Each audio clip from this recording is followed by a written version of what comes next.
Hello, I'm Malcolm Hornby, and this series of videos will examine the effects of each of the eight psychological archetypes that operate within us, some more than others, some not at all.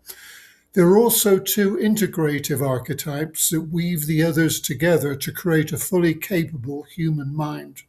This video will focus on the two leadership archetypes, North and Blue. North is the idea based or thinking drive that leads a person to seek ever higher social position. This drive makes a person want to organize other people in order to fulfill its ambitions. It measures its success through awards and honors and public recognition. The North type is egotistical, unreflective, and materialistic. The other leadership type is Blue, which operates from feelings rather than ideas. This type is egoless, conservative, and seeks to continue social traditions. With a Blue type, the need for power is not personal. It desires power to achieve its socially conservative goals. The major difference between North and Blue leadership is that we need North to bring about a better future. North seeks change. Blue is the leadership style we need to preserve our traditional way of life. Both types have their place in society. Now, to describe these archetypes further, I'll call on my favorite avatar, George. Hello, George. Well, George, what do you have to say for yourself? Whatever you tell me to say. That's as it should be. You cost me money, George. But I talk better than And you you do. look better too. I know. Take it away, George. Yes, boss. North and Blue, these archetypes provide leadership. They enable us to make decisions while giving us the mental strength to carry them out. In a group setting, these traits make us leaders. Our North side uses ideas to make decisions, while our Blue side relies upon our feelings. North functions best in a dynamic environment with few restrictions, while Blue prefers a stable rules-based environment. Let's go deeper, starting with the North archetype. If a person is dominated by the North archetype, he or she is ambitious for great personal achievement in society. Such a person is usually male. He is energized by the possibility of achievement and will actively seek people and ideas that help advance his personal agenda. He will dismiss ideas that do not help his cause, and he will disparage people he sees as a hindrance. While his power-seeking is personal, he will sometimes appear to be working for a larger cause, such as promoting himself as a national savior or becoming the face of a major cause. He is usually an energetic and charismatic communicator who will bend or flout rules when it suits his purpose. He has an insatiable ego and seeks ever more awards and honors, and if given the opportunity, will build public monuments to himself. You know of historical figures who fit the bill. How much North do you have in you? Do you prefer to lead a group and not take orders from someone else? Do you often think you can do someone's job better than they can? Do you think life is full of possibilities? Do you enjoy speaking in public? Do you dress to impress? Are you careful about your grooming? The more you answered yes, the more North you have in you.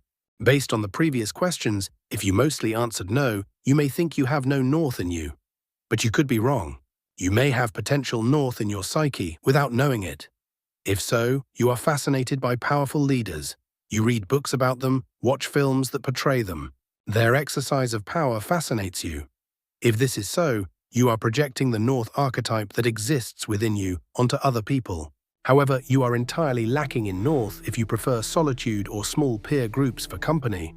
And if people in high public office seem to be creatures from another planet. And if you have no interest in politics or national team sports. And if you think the world would be a far better place if people just respected each other. Okay, George, let's move on. The meter is running. Time for the Blue archetype. Where did you come from? No time to waste. The Blue archetype. Let's go. All right. The Blue archetype takes control in well-defined situations where experience is a major asset.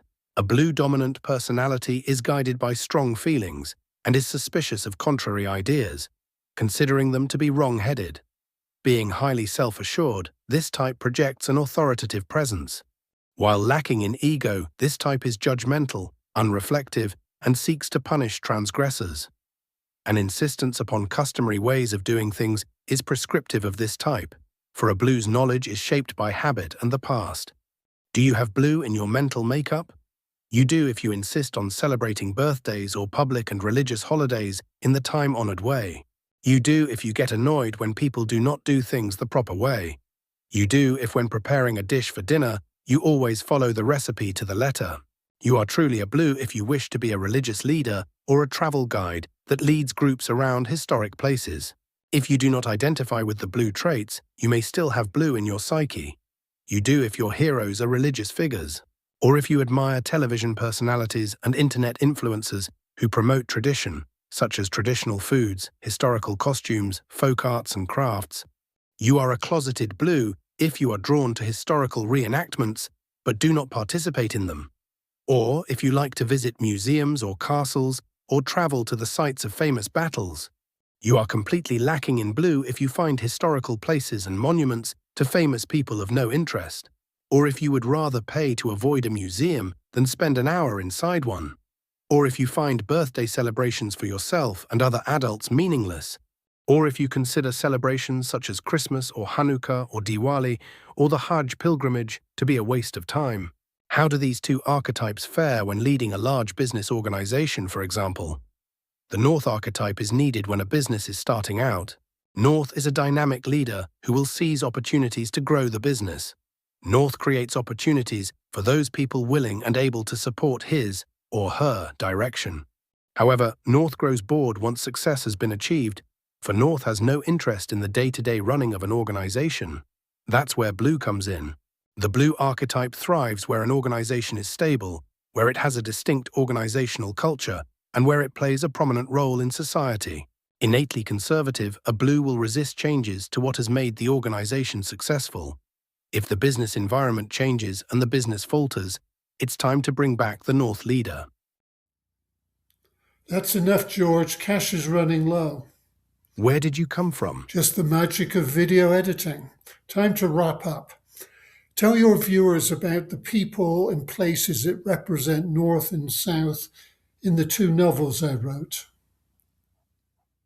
Okay, the two novels are Mining the Psyche and Seeking Ascension. They provide a detailed examination of the archetypes and how they interact with one another. The primary North character is named Roland. Hello, Roland. Hello, George. Hello, everyone. I'm Roland, and I run a small business that designs chairs. And yes, I am ambitious. Like other Northmen, I come from the North Domain, and I have an office there in a huge building called World Headquarters. World Headquarters is where the traits and worldviews of Northmen predominate. Northmen vie with each other for power, and their friendships are associations of convenience. Thank you, Roland. In the two novels, the blue archetype is represented by Roberta, who runs a household. What do you have to say, Roberta? My friend Vicky and I attend the Blue Heritage Church.